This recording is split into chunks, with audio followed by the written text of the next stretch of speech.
اپنے داماد کو ان کے والد نے جب کیا تو انہوں نے کہا کہ میری ایک بیٹی ہے جو آنکھوں سے نابینا ہے، کانوں سے بہری ہے، ہاتھوں اور پاؤں سے لنگڑی اور لولی ہے، اگر تم شادی کرنا چاہو تو کر سکتے ہو۔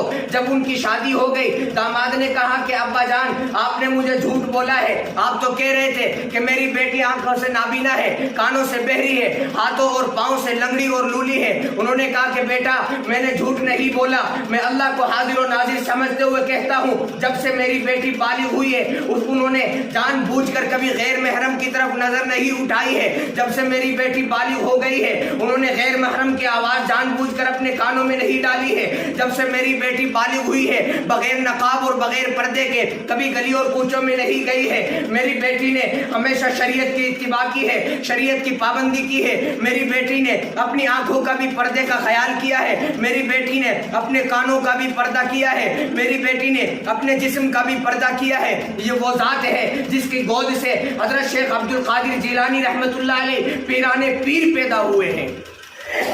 تو میں عرض کر رہا تھا کہ ماں اپنی بچوں کی سب سے پہلی تربیت کی درسگاہ ہوتی ہے، اور پھر اولاد کیسی پیدا ہوئی اندازہ لگائیے۔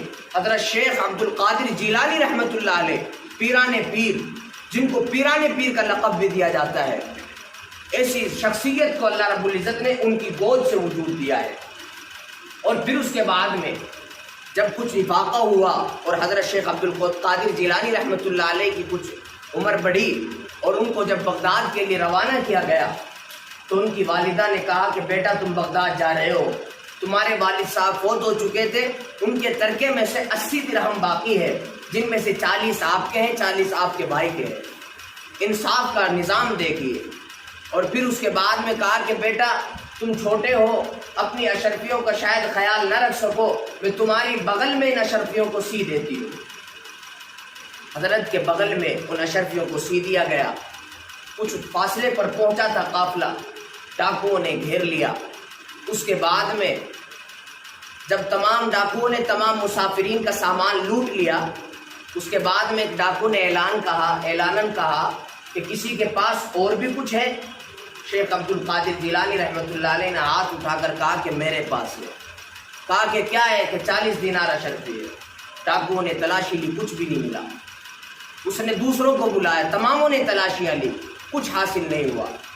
اس کے بعد میں حضرت شیخ عبد القادر جیلانی رحمۃ اللہ علیہ کو اپنے اس مقام پر لے گئے جہاں تمام کے تمام ڈاکو ان کے سردار بھی اکٹھا ہوتے تھے۔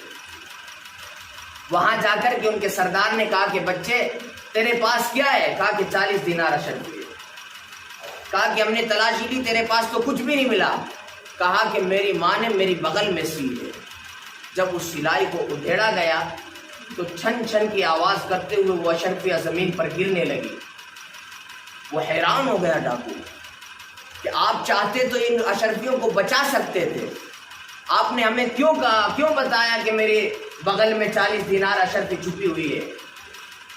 کہا کہ میری والدہ نے مجھے پڑھنے کے لیے بھیجا ہے، ساتھ یہ اشرفی دی تھی اور کہا تھا کہ بیٹا میرے پاس تجھے دینے کے لیے اور کچھ تو نہیں ہے، صرف ایک نصیحت کرتی ہوں، ایک نصیحت تجھے کرتی ہوں کہ بیٹا کبھی زندگی میں جھوٹ مت بولنا، زندگی میں کیسے بھی حالات آئے تجھے جھوٹ نہیں بولنا۔ اللہ اکبر۔ ڈاکو نے تبھی توبہ کی اور کہا کہ عبد القادر جیلانی ہم تجھے گواہ بناتے ہیں، تو اپنی ماں کا دیا ہوا وعدہ نہیں توڑتا، ہم اپنے خالق کا دیا ہوا وعدہ نامعلوم برسوں سے توڑتے چلے آ رہے ہیں۔ اسی وقت ڈاکوؤں نے توبہ کی، استغفار کیا اور گناہوں سے توبہ کر کے ایمان میں داخل ہوئے۔ تقدیر نے کہا ہوگا کہ ابھی تو ایک بدلہ اس